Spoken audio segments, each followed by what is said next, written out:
আইন কখনো পলিসি হয় না। যখন কোনো আইন মানুষের মৌলিক অধিকারের সাথে সংবিধানের সাথে সাংঘর্ষিক হয় তখন ওই আইনটা চ্যালেঞ্জ করার ইখতিয়ার সবারই থাকে, আপনার আমার সবারই থাকে। আজকে দীর্ঘক্ষণ শুনানি শেষে আমার সাবমিশন ছিল যেহেতু এই অর্ডিন্যান্সটা এখানে আপনি দেখবেন যে অর্ডিন্যান্সের মধ্যে অর্ডার 10-এ আইন প্রণয়নের ক্ষমতা যেহেতু আমলাদেরকে দেওয়া হয়েছে, ব্যুরোক্রেটদের হাতে দেওয়া হয়েছে, সুতরাং এই বাংলাদেশের অন্য কোনো আইনে কোথাও বিধি প্রণয়নের ক্ষমতা লেজিসলেটিভ পাওয়ার কোনো আইনে ব্যুরোক্রেটদের হাতে দেওয়া হয়নি। শুধু এই আইনেই ব্যুরোক্রেটদের হাতে, আমলাদের হাতে বিধি প্রণয়নের ক্ষমতা, আইন প্রণয়নের ক্ষমতা দিয়ে দেওয়া হয়েছিল, যাতে এই বিষয়টা আমরা কোর্টে নলেজে নিয়ে আসলাম।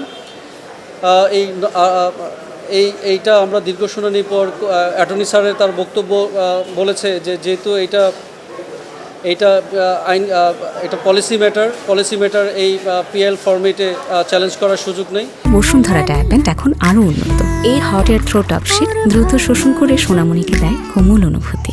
এবং আনুষ্ঠানিক কথা হয়েছে এবং পূর্ণাঙ্গ হিয়ারিং শুনানি শেষে আমরা আমাদের ফাইনাল সাবমিশন রেখেছিলাম যেহেতু কর সংক্রান্ত বিষয় এটা মানুষের সাথে সম্পর্ক থাকে, সুতরাং এই কর সংক্রান্ত আইন প্রণয়ন করার আগে পার্লামেন্ট থাকা উচিত ছিল। পার্লামেন্ট যদি মনে করে যে কোন আইন কোন কর নির্ধারণ করা হবে কোন বেসিসে, সেটা পার্লামেন্ট পর্যন্ত ওয়েট করা উচিত ছিল।